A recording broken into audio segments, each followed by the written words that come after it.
একটা কথা আমি সব সময় বলি, ঐক্য হবে, সংস্কার হবে, নির্বাচন হবে, কিন্তু তার আগে বাংলার জমিনে প্রত্যেকটা মায়ের সন্তানের হত্যার বিচার হতে হবে। বিচারের আগে বাংলার জমিনে কোনো নির্বাচন হবে না। নির্বাচন দেওয়ার জন্য, কাউকে ক্ষমতায় যাওয়ার জন্য এতগুলো মায়ের সন্তান তাদের জীবন দেয়নি, এতগুলো আহত ভাইয়েরা তাদের অঙ্গ দেয়নি, এত রক্ত ঝরেনি। টেনে নিয়ে যাচ্ছিল আর পুলিশ বারবার গুলি করতেছিল, সেটাই আমার ভাই।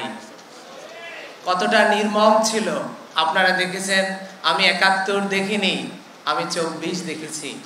কতটা নির্মম ভাবে মায়ের সন্তানদেরকে হত্যা করা হয়েছিল, কিভাবে সিআরপিসি লঙ্ঘন করেছিল, কিভাবে ১৪৪ ধারা লঙ্ঘন করেছিল, কিভাবে মানবাধিকার লঙ্ঘন করে মায়ের সন্তানদেরকে পাখির মতো হত্যা করা হয়েছিল। আজকে কোথায় সেই মায়ের সন্তানদের হত্যার বিচার?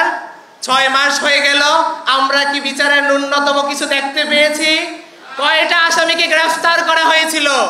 ২০০০ মায়ের সন্তানকে হত্যা করা হয়েছিল। যদি আপনারা পরিসংখ্যান করেন, একটা হত্যায় একটা মানুষ জড়িত থাকলে ২০০০ মানুষকে গ্রেফতার করার কথা ছিল। একটা হত্যায় ২টা মানুষ জড়িত থাকলে ৪,০০০ মানুষ গ্রেফতার করার কথা ছিল। এই পর্যন্ত কয়টা মানুষ গ্রেফতার হয়েছে? গত ৩-৪ দিন আগে ট্রাইব্যুনাল থেকে এসেছে ৩৫ জন আসামি গ্রেফতার হয়েছে। এটাই কি বিচারের নমুনা? আর কি হবে দেখা? যতদিন যাবে বিচার পাবো কি আমরা? তবে আমাদেরকে সকলকে একটা কথা আমি সব সময় বলি, ঐক্য হবে, সংস্কার হবে, নির্বাচন হবে, কিন্তু তার আগে বাংলার জমিনে প্রত্যেকটা মায়ের সন্তানের হত্যার বিচার হতে হবে। বিচারের আগে বাংলার জমিনে কোনো নির্বাচন হবে না। নির্বাচন দেওয়ার জন্য, কাউকে ক্ষমতায় যাওয়ার জন্য এতগুলো মায়ের সন্তান তাদের জীবন দেয়নি, এতগুলো আহত ভাইয়েরা তাদের অঙ্গ দেয়নি, এত রক্ত ঝরেনি। আপনাদের ক্ষমতায় যাওয়ার এত লোভ কেন?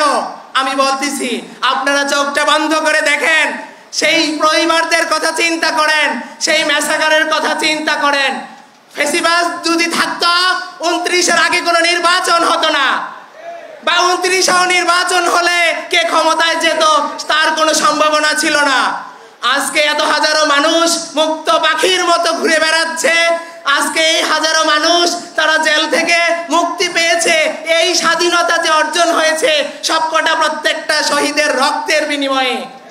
আমি উপদেষ্টা মণ্ডলীদেরকে অনুরোধ করে জানাতে চাই, আপনারা আজকে ক্ষমতায় গিয়েছেন এই শহীদদের রক্তের উপরে। প্লিজ আপনারা এই শহীদদের রক্তের সাথে বেইমানি করবেন না, জাতির সাথে বেইমানি করবেন না, বিচারের দিকে দৃষ্টি আকর্ষণ করেন। আপনাদের কাছে অনুরোধ রইল, প্রিয় সাংবাদিক ভাইয়েরা, আপনাদের আরেকটা দৃষ্টি আকর্ষণ করতেছি, আগামীকালকে সারা বাংলাদেশের সকল শহীদ পরিবার তাদের হত্যার বিচার এবং কি তাদের রাষ্ট্রীয় স্বীকৃতি এবং শহীদ পরিবারের ন্যায্য অধিকারের জন্য অবস্থান কর্মসূচি পালন করবে শাহবাগে। দেশের সকলকে আহ্বান জানাচ্ছি, নারে তাকবীর।